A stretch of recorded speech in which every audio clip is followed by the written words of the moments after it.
Кайырлы күн. Бүгін біз ерекше ірімшік, сарымсақ, көк шөптерден қосылған нан дайындайтын боламыз.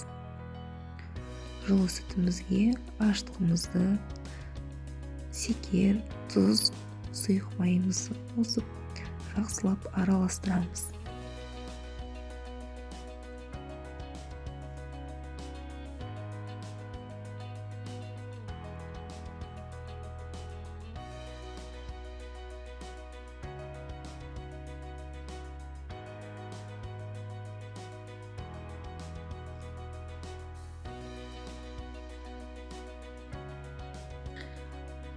Жақсылап араластырғаннан соң ұнымызды қосып, жұмсақ қамыр илейміз.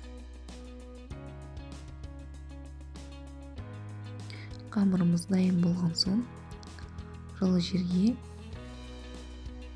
қамырымыз көтерілгенін қойып күтеміз. Нанымыз көтерілгенше арасына жағатын сұйықтығымызды дайындаймыз.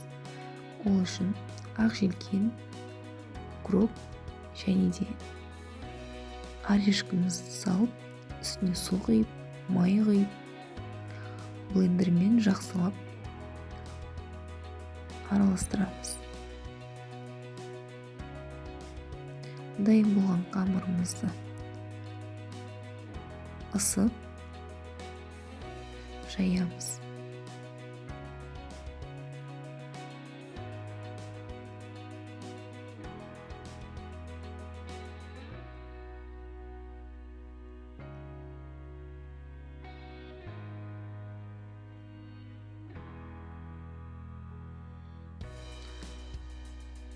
Жайылған қамырымызға сұйықтығымызды жағып шығамыз.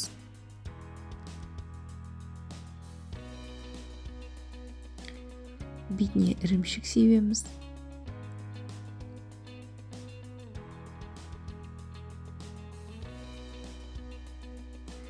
Болған соң рулет қылып ораймыз.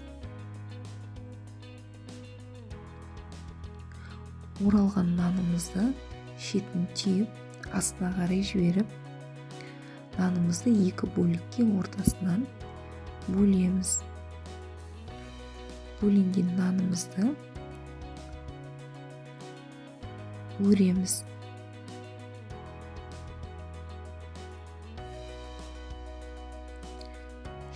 градус қызып тұрған пешімізге 20-25 минутқа салып пісіріп аламыз.